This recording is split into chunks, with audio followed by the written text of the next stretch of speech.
होते काय व्यक्ती आहे त्याचं बॅकग्राऊंड आणि आपण काय कारवाई केली म्हणजे कशामुळे झाले? गोपाळ चौधरी म्हणून एक व्यक्ती आहे आणि त्याचे कुटुंबीय म्हणजे वडील आणि भाऊ साधारणपणे 1.5-2 वर्षापूर्वी त्याची पत्नी कौटुंबिक वादविवादामुळे निघून गेलेली आहे आणि तिने अमरावती जिल्ह्यात दुसरं लग्न केलेलं आहे. हा पूर्ण प्रकार त्या जिल्ह्यातला आहे. त्यांना वारंवार सांगूनही आमच्या ज्युरिडिक्शनमधला नाही असं सांगूनही आणि त्यांना योग्य ती कायदेशीर मदत करू नये. त्यांचा हट्ट आणि दुराग्रह काही संपत नाही की आम्ही त्यांना त्यांच्या पत्नीला आणून द्यावं.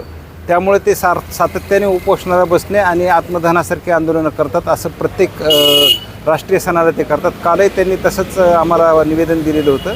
आम्ही त्यांचं मतपरिवर्तन करण्याकरता त्यांच्या भावाला आणि वडिलांना पोलीस स्टेशनला आणलेलं होतं.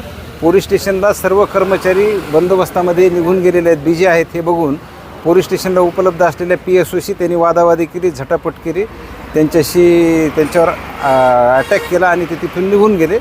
आणि कार्यक्रमस्थळी आल्यानंतर जिल्हाधिकारी कार्यालयासमोर अंगावर राखीव ओतून घेऊन आत्मदहन करण्याचा प्रयत्न केला. परंतु वेळीच आम्ही त्यांना रोखलं. परंतु ते खूप आक्रमक झाले होते, ऐकत नव्हते. त्या झटापटीत त्यांनी आमच्या महिला कर्मचाऱ्याच्या अंगावरही रॉकेट टाकलं. मग त्यांना ताब्यात घेण्याकरता आम्हाला थोडासा बळाचा वापर करावा लागला. आम्ही बळाचा वापर करून त्यांना ताब्यात घेतलेला आहे आणि त्यांच्याविरुद्ध योग्य कलमान्वये पोलीस स्टेशनला गुन्हा दाखल केलेला आहे.